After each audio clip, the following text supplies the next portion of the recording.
Hello, everybody, and welcome to the Great America Show. It's great to have you with us. Happy Monday. I hope you all had a great weekend.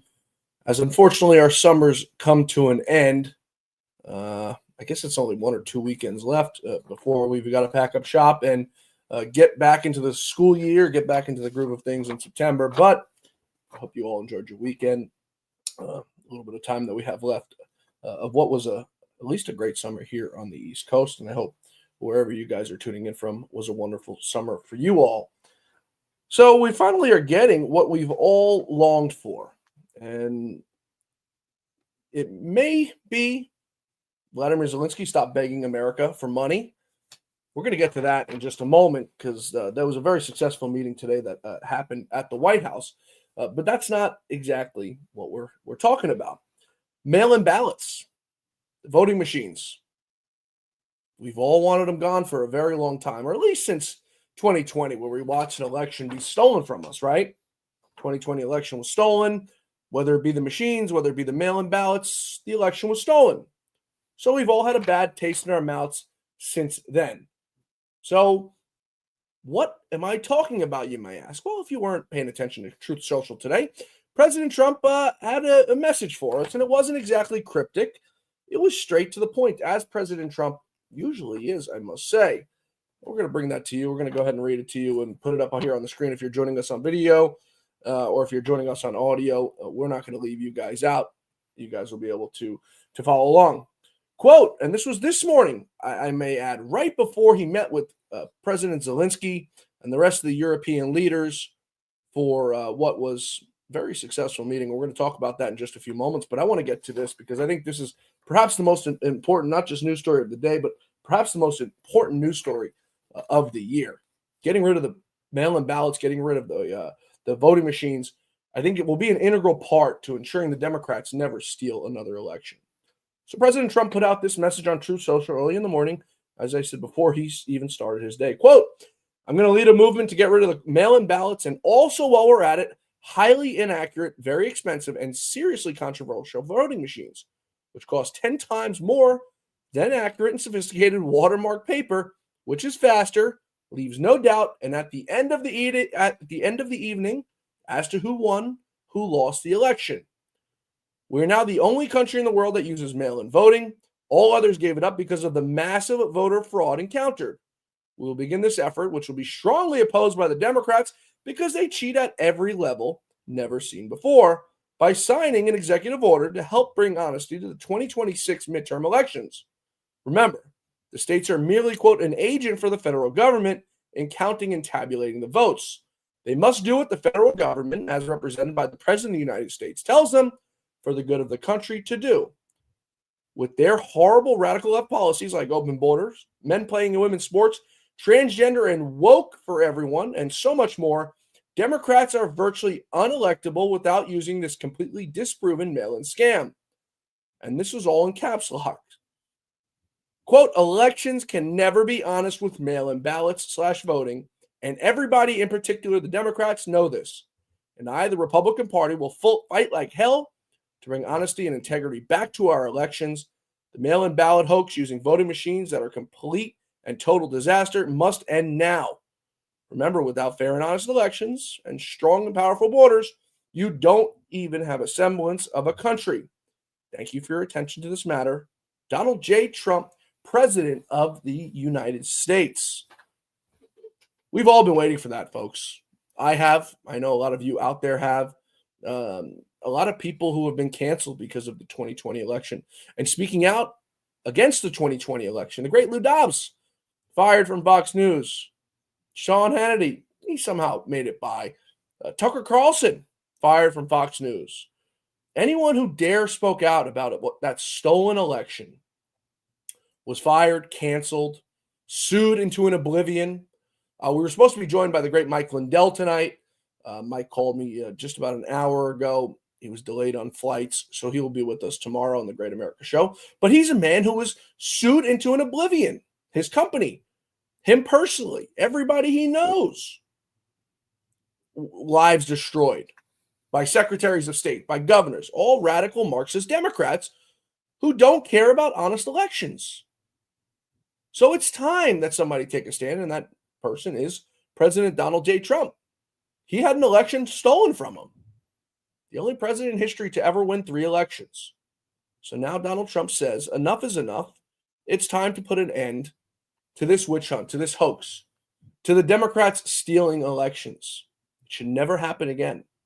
And it should work for both sides. If the Democrats were a party of honesty, if the Democrats are a party of fairness, if the Democrats are a party of truth, justice, and the American way, they would all be for this. But them speaking out so heavily against it, I think it tells you everything you need to know. And if you haven't already, I recommend everyone watch the show Kill Chain, or it was a documentary rather, about how many Democrats years ago, just 10 years ago, were against the voting machines because of the vulnerabilities that they pose, because of the possibility of elections being stolen like we saw in 2020. But they were all for it until one Donald J. Trump came on the scene and had an election stolen from him. Then all of a sudden, it's a whole different ballgame. These machines are great. They should be here forever. But that's what the Democrats have done. So President Trump, as I said, using his morning to handle something very important, perhaps more important than the Russia-Ukraine situation, which we're going to bring to you in just a moment. We want to first bring you some sound from President Trump today on this executive order that is inbound. Mail-in ballots are corrupt. Mail-in ballots, you can never have a real democracy with mail-in ballots. And we, as a Republican Party, are going to do everything possible that we get rid of mail-in ballots. We're going to start with an executive order that's being written right now by the best lawyers in the country to end mail-in ballots because they're corrupt. And you know that we're the only country in the world, I believe, I may be wrong, but just about the only country in the world that uses them because of what's happened. Massive fraud all over the place. The other thing we want changed are the machines. For all of the money they spend, it's approximately 10 times more expensive than paper ballots. And paper ballots are very sophisticated with the watermark paper and everything else. We would get secure elections. We'd get much faster results. The machines, I mean, they say we're going to have the results in 2 weeks. With paper ballots, you have the results that night. Most people, but most people, many countries use paper ballots. It's the most secure form. So between paper ballots, very, very important, paper ballots, and I think maybe even more important, the mail-in voting. We're going to end mail-in voting. It's a fraud. If you have mail-in vote, even Jimmy Carter with this commission, they set it up. He said the one thing about mail-in voting, you will never have an honest election if you have mail-in. And it's time that the Republicans get tough and stop it because the Democrats want it. It's the only way they can get elected. Because with men and women's sports and with transgender for everybody and open borders and all of the horrible things, and now the new thing is they love crime. They're fighting me on the fact that I've made Washington, D.C. safe. We're not going to get mugged, beaten up, or killed like all the people you've been watching get so badly hurt. I'm glad, I hate to take your time with this, but I'm glad you asked me that question. Sorry. We're going to stop mail-in ballots because it's corrupt. You know, when you go to a voting booth and you do it the right way and you go to a state that runs it properly, you go in, they even ask me, they asked me for my license plate, for identity. I said, I don't know if I have it. They said, sir, you have to have it. I was very impressed, actually. But it's very hard to cheat with mail-in voting. As you know what happens in California, it's so corrupt, where some people get 5, 6, 7 ballots delivered to them. Now, we got to stop mail-in voting, and the Republicans have to lead the charge. The Democrats want it because they have horrible policy. If you have mail-in voting, you're not going to have many Democrats get elected. That's bigger than anything having to do with redistricting, believe me. And the Republicans have to get smart. We're not going to have a country. I said for a long time at rallies, you need borders and you need free and fair elections. And that's exactly what I believe we're going to get. President Trump finally cashing in on a promise that he, long talked about and long promised that it was coming, and it was coming soon, and it was coming soon. And I think a lot of us have waited, and we're trying to figure out what was going on. And as you heard him mention there, the redistricting fight, which we're also going to talk about later on in the show, about those Marxist Dems out in Texas who fled their state. We're going to talk about that at the end of the show. But this was a long time coming. So many people's lives are ruined, and this hits home for me, especially as it pertains to the election machines. We were harassed by these companies. Dominion. I just saw earlier today Newsmax settling a lawsuit with, I believe it was Dominion or Smartmatic, one of those, for almost $70 million after they originally wanted $1.6 billion. I mean, it was sad to see Newsmax do that, but at the same time, I understood where Chris Ruddy was coming from settling with these criminals. They were in a court in Delaware with the same judge who was tasked with the Fox News case, who had constantly went after Fox News personally, constantly went after Lou Dobbs, constantly went after the other plaintiffs in this case personally, which you've never seen from a judge. It's lawfare in this country. So was Newsmax and Chris Ruddy supposed to sit back there and wait for this corrupt, radical Marxist Dem judge to find them guilty and then make them pay $1 billion, sink the company, $500 million? It's sad that this is what it's come to in this country, where you have to take a calculated risk and settle a frivolous lawsuit because of how broken the system is. But that's what it's come to.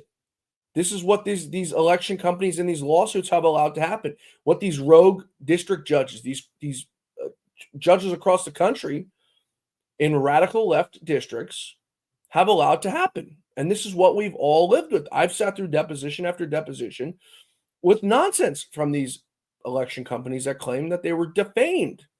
Companies that aren't worth a tenth of what they're suing for. The whole point of defamation is to sue because somebody hurt you. Somebody hurt you and ruined your company. Nobody ruined any company. Dominion machines are still out there being used.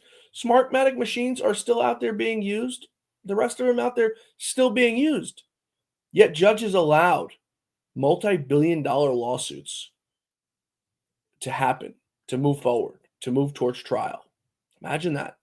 It makes you wonder. We're going to take a quick break here, folks.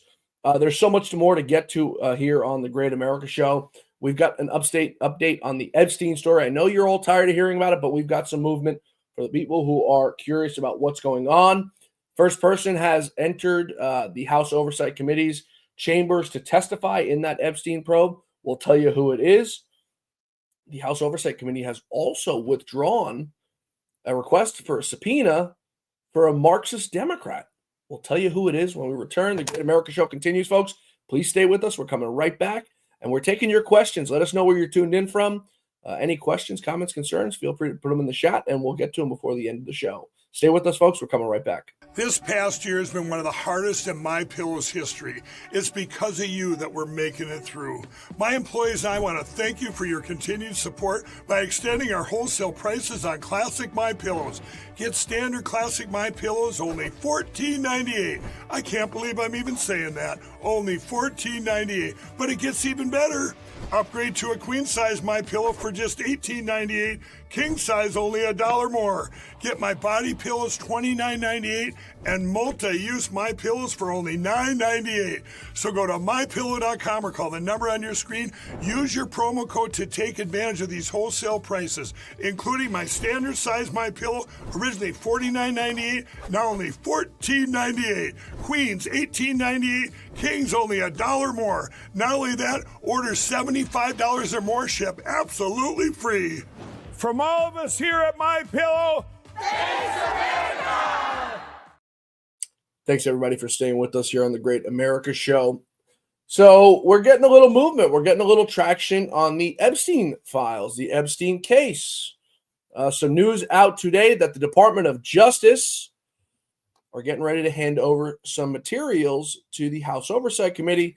House Oversight Chairman James Comer tweeting out today, quote, officials within the Department of Justice have just informed us that the department will begin to provide Epstein-related records to the Oversight Committee this week on Friday. There are many records in the Department of Justice's custody, and it'll take the department some time to produce all these records and to ensure the identification of the victims or any child sexual abuse materials are redacted. I appreciate the Trump administration's commitment to transparency and the efforts to provide the American people with information about this matter. and that's from House Oversight Chairman James Comer, who I, come out here every day and can't give enough credit to because he's got his hand on the pulse. He knows what's going on, and he's unrelenting in this fight to get justice for those people who were involved in the case or in the pedophilia. So the first person has testified in that Epstein case is being taken over by the House Oversight Committee, or not taken over, but rather covered by the House Oversight Committee. As I said, James Comer, former U.S. Attorney General, everyone's favorite Attorney General. No, not Merrick Garland. I guess second favorite. Bill Barr appeared before the House Oversight Committee for a deposition relating to the Epstein investigation. Earlier this month, of course, Comer announced his committee issued several subpoenas to political elites and some of the highest profile politicians that this country has. The first one up on the slate was Attorney General William Barr, who testified today behind closed doors. Comer says we're going to find out very shortly what was said and what was heard in that meeting and who was covering up for who was responsible for what. So we'll keep you posted on any documents or anything that comes out of the House Oversight Committee because we're, just as invested in the story as are you guys. And, I get messages from you guys every day saying, keep the pressure on. And that's exactly what we are doing. As I said, we are live tonight. So any questions, comments, concerns, let us know where you're tuning in from in the chat. We'll try to get to it before the end of the show. Before we went to break there, I mentioned House Oversight in their subpoena demands has withdrawn one of their subpoenas. Now you're sitting there probably wondering, who could it be? Could it be Hillary Clinton, perhaps Bill Clinton, or Merrick Garland, or Loretta Lynch, or Eric Holder? No. A little bit worse than that. Robert Mueller. You may recall about 2 weeks ago, Robert Mueller was released by Paul Sperry, who does an absolute terrific job at Real Clear Investigations. If you don't read his work, I recommend it to you highly over at Real Clear Investigations. Paul Sperry reported that for quite some time, Robert Mueller has been living in an assisted living facility for a mental health decline, alluding to some sort of dementia. Now, we all remember Robert Mueller testifying before the House committees, which it seemed like he was there. The lights were on, but nobody was home. Very similar to what we saw for the last 4 years with Joe Biden. So as of today, the House Oversight Committee has withdrawn its subpoena for Mueller, citing health issues that prevent him from testifying. Those health issues being what seemed to all of us as some sort of memory lapse, to put it nicely.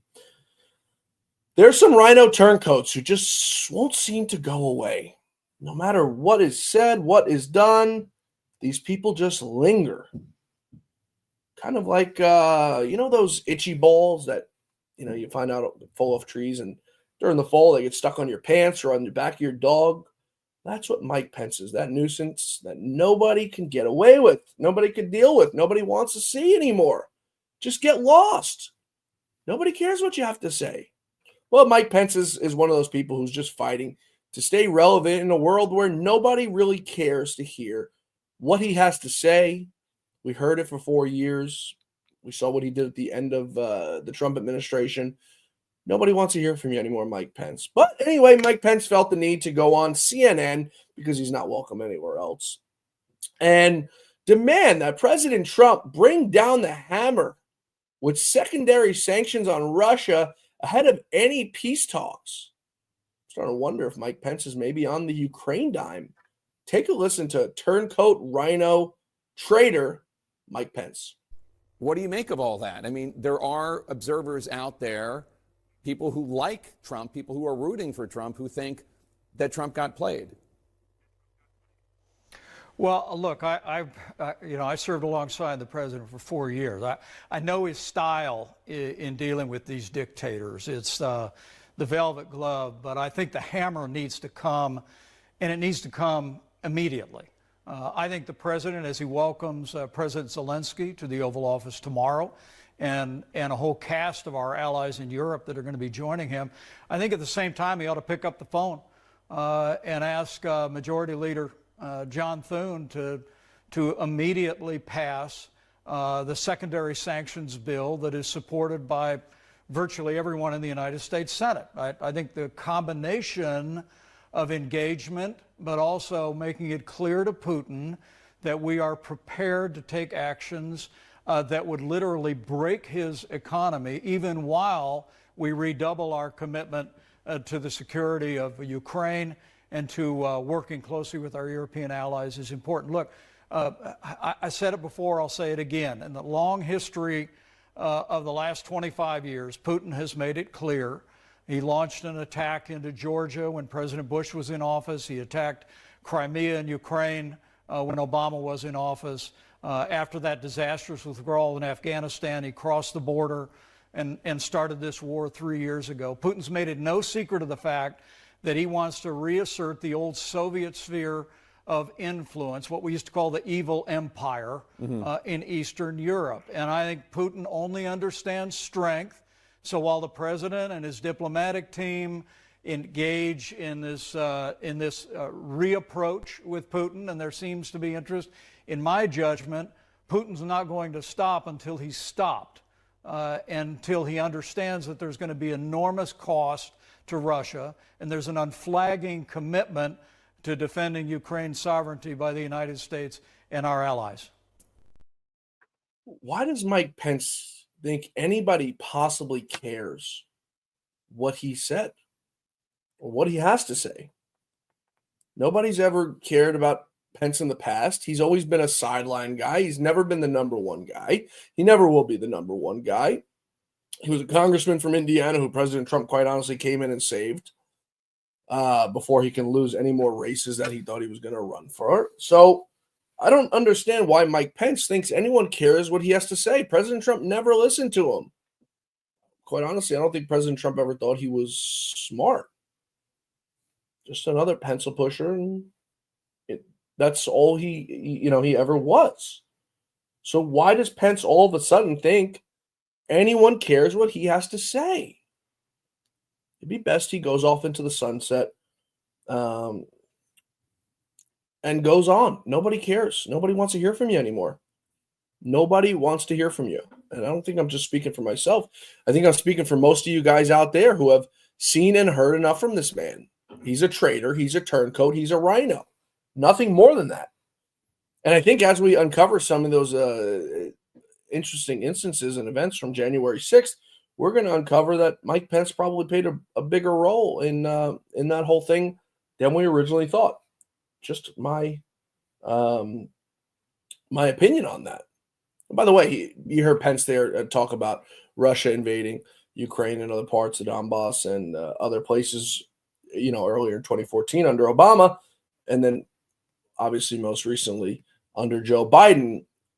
President Putin reassured President Trump of that at the summit, that would have never happened had President Trump been in office for continuing terms in 2020. So I think that tells you, all you need to know. But we all here already knew that. So President Trump in his meeting earlier today with Zelensky and other European leaders says that Putin, according to this meeting that they had, the summit they had, accepted security guarantees for Ukraine, which is very big. Not NATO, but security guarantees for Ukraine, which you'll hear President Trump here in just a moment, Europe will mostly pay for. And President Trump said it right there with a straight face in front of all of their faces. Take a listen.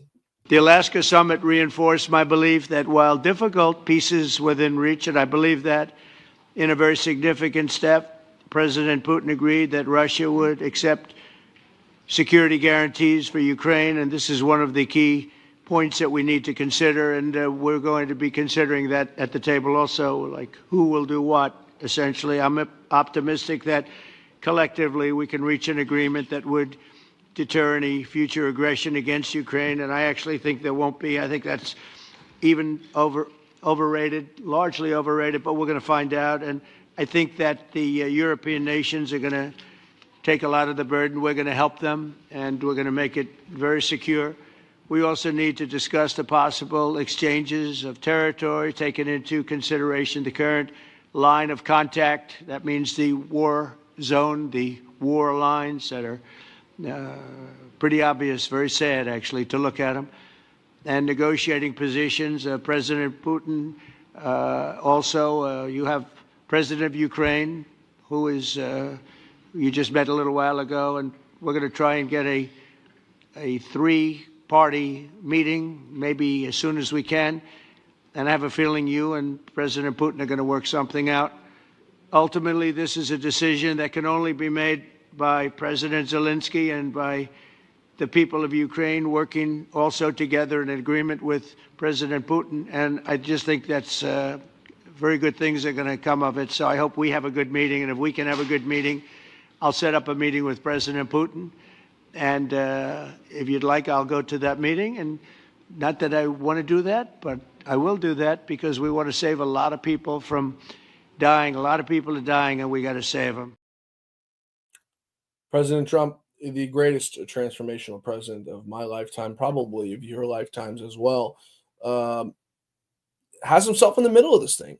Now, whether he does, which I believe he will eventually get peace between these two nations, or doesn't, nobody will ever recognize it. Hillary Clinton, the Democrats, will say it was Russia collusion or whatever the hell they want to say. He'll never get a Nobel Peace Prize. And I'm not saying that's my opinion of it. I'm saying this is how corrupt and radical these Marxist Democrats are and how much they hate this man.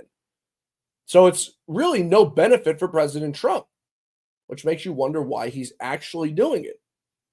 This may be why. We want to get this war ended. That's all I can do. I love the Ukrainian people, but I love all people. I love the Russian people. I love them all. I want to get the war stopped. Very important. Mr. President, was there any aspect of your discussion with Vladimir Putin that left you disappointed? Look, we just spoke to, I was just telling the president, I just spoke to President Putin indirectly, and we're going to have a phone call right after these meetings today. And we may or may not have a trilat. If we don't have a trilat, then the fighting continues. And if we do, we have a good chance. I think if we have a trilat, there's a good chance of maybe ending it. But he's expecting my call when we're finished with this meeting. Thank you very much.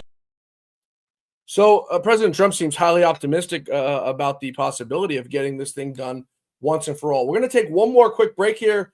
When we return, we're going to bring you what President Trump just tweeted out moments ago as to how that meeting went and where they're at with it now. Stay with us. The Great America Show continues in just one moment. We're coming right back, I promise. Just like all of you, I had problems sleeping. I had tried every pillow out there and nothing worked. I'd flip-flop all night, use my arm for support, and fall asleep, or I'd wake up with a sore neck or maybe a headache. Well, quality sleep comes from keeping your neck straight at night. You have to fill in that space between your head and your bed. That's why I invented My Pillow. My Pillow's patented fill adjusts to your exact individual needs, and it doesn't matter if you sleep on your back, stomach, side, or any combination of all three. When I got My Pillow, I'm asleep almost immediately. I stay asleep at night, and I wake up more well-rested in the morning. So go to MyPillow.com or call the number on your screen. Use your promo code to get Classic King My Pillows for only $19.98. Queen size just $18.98. Standard Classic My Pillows only $14.98. That's right, only $14.98. Plus all orders $75 or more ship absolutely free. Thanks, everybody, for staying with us here on the Great America Show. Happy Monday once again. President Trump tweeting out just moments ago, quote, I had a very good meeting with distinguished guests. He goes on then to name all the guests who were there. Zelensky of Ukraine, Macron, the Secretary General of NATO, in the White House, which ended in a further meeting in the Oval Office. I think that's probably a pretty good sign. During the meeting, we discussed security guarantees for Ukraine, which guarantees will be provided by various European countries with coordination of the United States of America. Everyone is very happy about the possibility of peace for Russia and Ukraine. At the conclusion of the meetings, I called President Putin and began the arrangements for a meeting at a location to be determined between President Putin and President Zelensky. After that meeting takes place, we will have a trilat, which will be the two presidents plus myself. Again, this is a very good early step for the war that has been going on for almost 4 years. Vice President J.D. Vance, Secretary of State Marco Rubio, and Special Envoy Steve Witkoff are coordinating with Russia and Ukraine. And as he's most recently signed his messages, thank you for your attention to this matter. So there you have it. The next stages of this discussion have been revealed. Zelensky is on the track to set and meet with Putin, I guess at some time in the near future, which will then be followed by a meeting hosted by what seems to be President Trump, who has to have been a babysitter for now 7 countries, with coordinating peace deals between these people. Pretty insane. This is the man that the Democrats warned us was going to get us into World War III. This is a man who was going to go to war over mean tweets. This was a man who was going to go nuclear on North Korea. This was a man who was going to go to war with just about every country the Democrats can name, every country the Democrats can spell. Turns out it's a far different picture than what these Democrats told us. So which one is it? To me, it seems President Trump is a president of peace, as we've seen. Then the Marxist Democrats can't say otherwise because they have nothing to show for it. But it's never stopped the Democrats in the past because they're liars, cheaters, and thieves. So that's that. The mainstream media is getting a little bit of a shakedown. The far-left Marxist run MSNBC has announced, effective immediately, a name change. That's right. They are changing their name because they're tired. They're tired of people thinking they're not real. But they're not. Everything about that place is terrible. It's horrible. The people on the network are a bunch of liars, and they're absolutely getting eaten up on Twitter as for the name change. The new name change, which will, as I said, will come almost effective immediately, is MS Now. Not entirely sure where they got that, but if I were in charge, I'd name it BS Now because that's all that network pushes. It's all they've pushed for the last 10 years. Nothing but liars. And we have receipts to show for it. Over the weekend, Marco Rubio, Secretary of State, was on with Kristen Welker, which I don't understand why these people waste their times with these low IQ hosts who are just haters of America and want to see world war. They want to see world war. Let's take a listen to Kristen Welker trying to get Marco Rubio with a gotcha question. While tensions are running high between, Putin and the rest of the world. Terry, I want to play something you said about President Putin. This was right after the invasion in March of 2022. Take a look. This guy lies, habitually lies. He's never kept a deal they've ever signed, and he lies all the time. And I don't know why, but he plays this like a violin in the West, because the West wants to believe that you can cut a deal with everybody. You can't cut a deal with guys like this. He's a professional, experienced liar. Mr. Secretary, given that, what makes you think that if you are able to reach a deal with President Putin, that he would stick to it, based on, as you just said, he's a liar? Well, that's the point. That's why the deal has to have enforceable mechanisms in it. That's why the deal has to have things like security guarantees. That's the point I was making a few minutes ago when you were asking me about looking someone in the eye. What's important here is actions, not words, not paper, document. Those are all important. Those are elements of a deal, but they have to be enforceable. They have to be verifiable. They have to be enduring. There's no point here in signing a deal that's going to be violated in 3 or 4 months. There's no point in doing that. It actually would make things worse. So that's why this is such a difficult thing. Not only do you need a deal, you need a deal that's verifiable, that's enforceable, and that's enduring. If you don't achieve that, then I think you could have a ceasefire for a few months, a few weeks, and then the war will start again and more people will die. That's not the outcome we're interested in. That's not the outcome anyone wants. So that's why this is so difficult. All right. Secretary of State Marco Rubio, thank you so much for joining us after an historic week. We really... Marco Rubio handling that, I think, a lot better than I could have possibly handled it myself. Not caving to the stupidity. I mean, this is a woman who's just absolutely absurd. I mean, what a dumb question. If by that standard on what she said he'd said about Putin, Donald Trump would have nobody working for him, because almost everyone at some point along the way has had some sort of negative comment about Donald Trump when he first entered the race in 2016. And look where he's got him now. Him and Marco Rubio. You remember famously on the debate stage with the small hands, the small feet, this, that. You get over it. You live and you learn. It's what adults do, and you move on from it. So you wonder why MSNBC and the rest of these news organizations are failing. And I don't think you really have to wonder anymore. They are total liars. And by her line of questioning, it's like she was stoking a fire. She wants this war to go on. But then on the other end, they didn't blame Joe Biden for anything when he was in office for starting this war and allowing it to start. So it's like damned if you do or damned if you don't.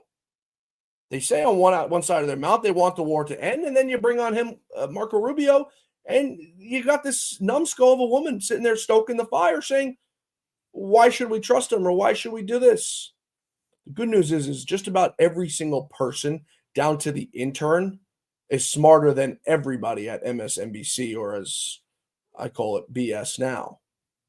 So that's the good news. And they're not the only ones.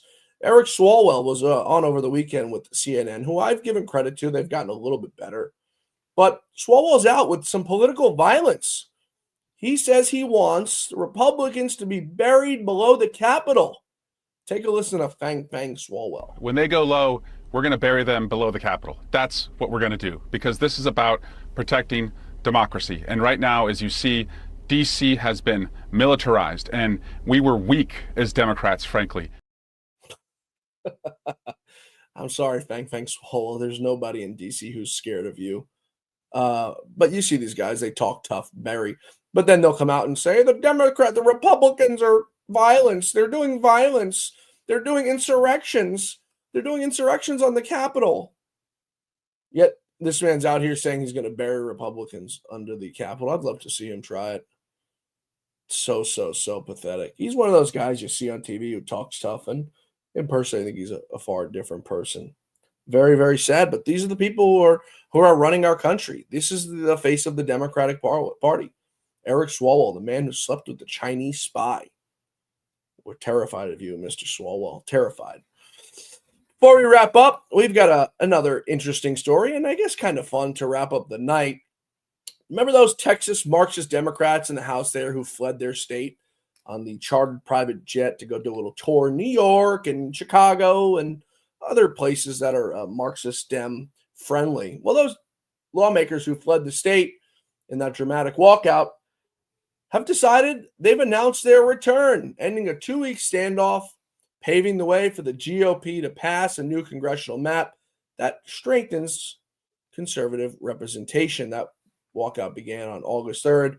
57 Democrat legislators left Austin because they didn't want the Republicans to have quorum, which requires at least 100 out of the 150 members to be present to conduct business. And this was the special session that was called by Texas Governor Greg Abbott. The goal was to pass the stoppage of the proposed redistricting map that can boost Republicans 25 to 30 seats while slashing Democrats at the same time, including some redistricting ones including Jasmine Crockett. So should be interesting to see.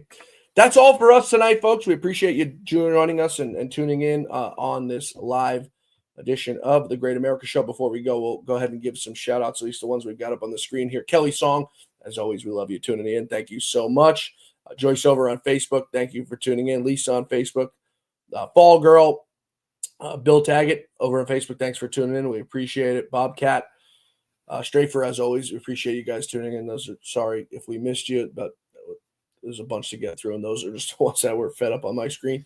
So we'll see you back here tomorrow, folks, for the Great America Show. We're going to be joined by Mike Lindell with his reaction to this mail-in ballot stuff and where we go. The machines got to go. We're going to be joined by Mike to talk about that and much, much more. We'll see you back here tomorrow, folks. Same time, same place. Until then, may God bless you. May God bless America, and may God bless the great Lou Dobbs. We'll see you tomorrow, everybody. Have a great night.